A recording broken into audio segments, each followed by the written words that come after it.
Good afternoon student, welcome to another English classes. जैसा कि आप जानते हैं कि मैंने आप लोगों को नाउ कलिंग सर कॉलिंग फर्स्ट का क्वेश्चन आंसर करवा दिया है, एक्सप्लेनेशन करवा दिया है, उसका अर्थ बता दिया है, WH के बारे में बता दिया है। और कल मैंने वीडियो छोड़ा था एंटोनिम के बारे में। एंटोनिम आप लोगों को अच्छी तरह समझ में आ गया होगा। तो आज मैं प्रोज सेक्शन का जो चैप्टर है, चौथा चैप्टर, जिसका नाम है आई हैव अ ड्रीम, इसके जो लेखक है doctor Martin Luther King junior, इसके बारे में आज मैं आप लोगों को पूरी तरह से डिटेल बताने जा रहा हूँ। तो सबसे पहले friends, I have a dream का समरी बताने के पहले मैं आप लोगों को आगे मार्टिन लूथर किंग जूनियर के बारे में बता देना चाहता हूँ, क्योंकि इसमें से मार्टिन लूथर किंग जूनियर का जो बायोग्राफी है, इसमें से कम 2 या 3 मार्क्स का ऑब्जेक्टिव पूछेगा। तो जब मैं इसको आपको बता दूंगा और मैं बोर्ड पे भी लिख दूंगा तो आप लोगों को अच्छी तरह समझ में आ जाएगी। और जब समझ में आ जाएगी तो आप लोगों को याद करने की भी जरूरत ही नहीं है, आप लोगों को ऑटोमेटिक वो दिमाग में सेट हो जाएगा और आप लोग अच्छी तरह से कर सकते हो इसका आंसर। तो let's start without wasting the time.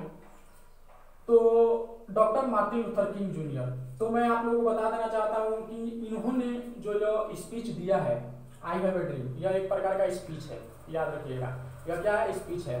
तो इन्होंने जो स्पीच दिया है, और ये स्पीच कहाँ दिया गया है, तो ये स्पीच दिया गया है स्टूडेंट वाशिंगटन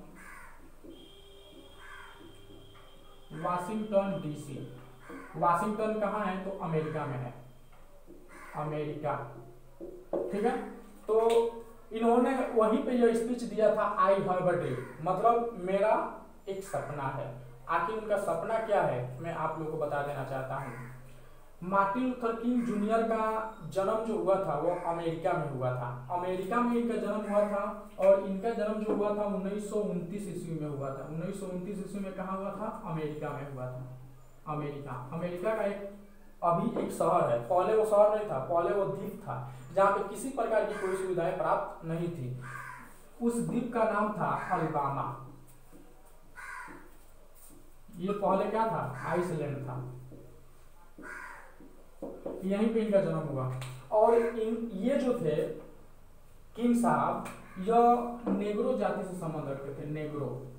नेग्रो जाति से यह संबंध रखते थे। नेग्रो का मतलब क्या होता है, काला। नेग्रो का मतलब काला होता है, या हबशी जाति, ठीक है।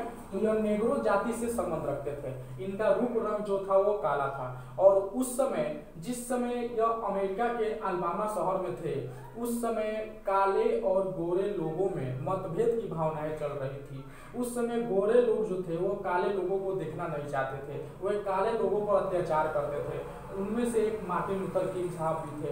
तो इन्होंने यह कसम खाई कि मैं जब तक जीवित रहूंगा तब तक मैं अमेरिका से काले और गोरे लोगों के बीच में जो मतभेद की भावना है उसको मैं समाप्त करके ही इस संसार से जाऊंगा, ताकि आने वाले समय में काले लोगों के ऊपर किसी प्रकार का कोई अत्याचार ना हो। जिस प्रकार हमारे देश में भी देखिएगा कि जातिगत विभिन्नताएं देखने को मिलती है। पहले तो हम लोग के देश में जातिगत की एकता थी, पहले कोई किसी के ऊपर उंगली नहीं उठाता था। लेकिन आज कुछ भाषण के चलते, कुछ भड़काऊ भाषा के चलते हमारे देश के अंदर जो हिंदू और मुस्लिम है, इन लोगों के बीच में प्रेम की भावना धीरे धीरे समाप्त हो रही है। तो ठीक उसी प्रकार अमेरिका में भी क्या थी, जातिगत विभिन्नताएं थी। तो मार्टिन लूथर साहब ने यह प्रण खाया कि जब तक मैं जीवित रहूंगा तब तक मैं अमेरिका से काले और गोरे लोगों के बीच के जो मतभेद की भावना है उसको मैं हटाकर ही दम लूंगा। अब देखिए, जो मार्टिन लूथर किंग जो थे, यह हमेशा गांधी जी के बनाए हुए नक्शे कदम पर चलते थे। मतलब ये गांधी जी को अपना गुरु मानते थे। समझ आ रहा है ना, मतलब ही वॉज टोटली इन्फ्लुएंस्ड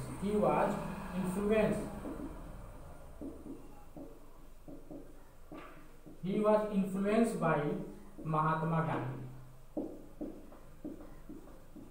ये टोटली महात्मा गांधी के बातों से प्रभावित थे। इसीलिए इन्होंने भी he used नॉन वायलेंस, इसलिए इन्होंने भी अहिंसा का सहारा लिया, ठीक है। और अहिंसा और शांति का सहारा लेकर इन्होंने अपने कदम को आगे की ओर बढ़ाया। और यह एक ऐसे पर्सन थे, यह एक ऐसे व्यक्ति थे जिनको नोबेल पुरस्कार भी मिला 1964 में। 1964 में he received the Nobel Prize। और यह एक ऐसे व्यक्ति थे जो यंगेस्ट पर्सन थे, नोबेल प्राइज लेने के लिए ये यंगेस्ट पर्सन, माने कम उम्र में इनको नोबेल पुरस्कार मिला, youngest person of the world. ठीक है, यंगेस्ट पर्सन थे, इनको 1964 ईस्वी में शांति के क्षेत्र में इनको नोबेल पुरस्कार मिला। उसके बाद में इन्होंने 1963 ईस्वी में इन्होंने क्या किया, वाशिंगटन डीसी जो है वो अमेरिका में है, वाशिंगटन डीसी में इन्होंने एक स्पीच दिया, जिस स्पीच का नाम था आई हैव ए ड्रीम। जब इन्होंने स्पीच दिया तो इन्होंने अपने जनता से यह कहा कि मैं जो ये स्पीच दे रहा हूँ आई हैव ए ड्रीम, इसका मतलब होता है कि मेरा एक सपना है। और मेरा सपना क्या है? मेरा यह सपना है कि इस देश से, इस अमेरिका देश से काले और गोरे लोगों के बीच की जो भावनाएं हैं, जो मतभेद की भावनाएं हैं, वो धीरे धीरे समाप्त कर दिया जाए। तो इसको समाप्त करने के लिए हमें लड़ाई करने की जरूरत नहीं है, बल्कि हमें शांति से ही समाप्त करनी होगी। और इसको समाप्त करने के लिए आप लोगों को हमारा सहारा चाहिए, क्योंकि जब तक आप लोग अपना हाथ, अपना साथ हमें नहीं दीजिएगा, तब तक इस अमेरिका देश से मैं काले और गोरे लोगों के बीच की भावनाओं को समाप्त नहीं कर सकता हूँ। ठीक है, और हो सकता है कि आप लोगों को इस आंदोलन में साथ देने के लिए हो सकता है बहुत सारी स्ट्रगलों का सामना करना पड़े, लेकिन आप लोगों को इस आंधी और तूफान से घबराना नहीं है। हो सकता है आपको जेल भी जाना पड़े, हो सकता है आप लोगों को खाना भी ना मिले, हो सकता है, लेकिन अगर हम लोग इस दुख को थोड़े समय के लिए सह जाएंगे तो आने वाले समय में हमारे बच्चों के साथ किसी प्रकार की कोई दिक्कत का सामना करना नहीं होगा। तो इसीलिए मैं आप लोगों से काइंडली रिक्वेस्ट करना चाहता हूँ कि अगर आप लोग हमारे साथ दीजिएगा तो एक ना एक दिन हम लोग इस अमेरिका से काले और गोरे लोगों के बीच के मतभेद को समाप्त कर सकते हैं, और तभी जाकर हमारा जो अलबामा स्टेट है, हमारा जो अलबामा सिटी है, वो एक डेवलपमेंट सिटी बन सकता है। क्योंकि अलबामा एक आइसलैंड है और यहाँ पे किसी प्रकार की कोई सुविधाएं प्राप्त नहीं है, तभी जाके अमेरिकन गवर्नमेंट हमें यह सुविधाएं प्रदान कर सकती है। और एट लास्ट क्या हुआ कि 1968 में, मतलब इनको तो यह आज़ादी मिली गई, लेकिन 1968 में ही वाज किल्ड। 1968 ईस्वी में इनको क्या किया गया? मार दिया गया। ठीक है फ्रेंड्स, तो ये था मार्टिन लूथर किंग जूनियर का biography. I hope you better understood about doctor Martin Luther King junior. ठीक है, तो ये तो मैं सिंपली लिखा समझा कर, लेकिन इसको किस तरह क्वेश्चन पूछेगा इस हिसाब से मैं इसको अच्छी तरह से सजा कर दे रहा हूँ।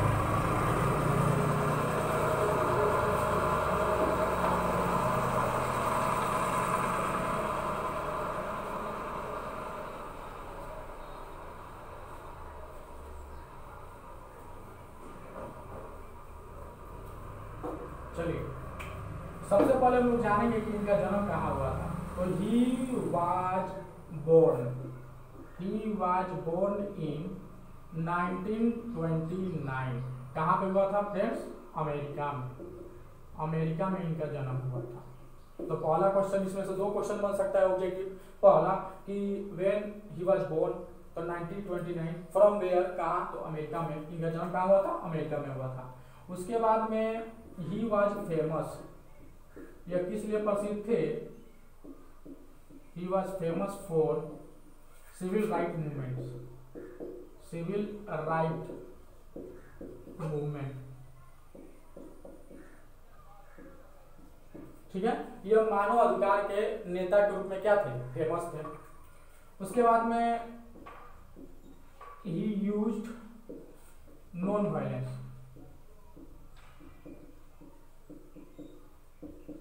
यह हमेशा अहिंसा का यूज करते थे। और उसके बाद यह पूरी तरह से प्रभावित थे, he was influenced by M. Gandhi.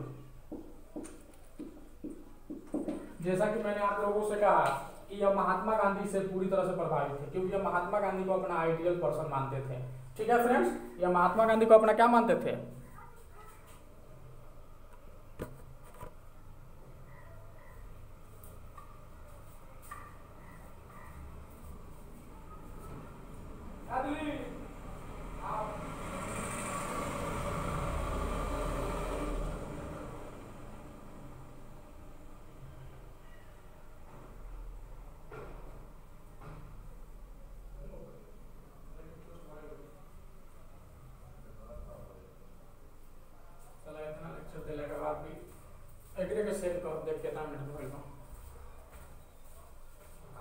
नहीं क्या भाई, नहीं क्या भाई, चला तब 10 मिनट का हो गया। चलिए, तो यह महात्मा गांधी को अपना क्या मानते थे फ्रेंड्स, आइडियल मानते थे।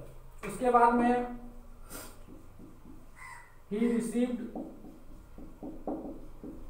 received the Nobel Prize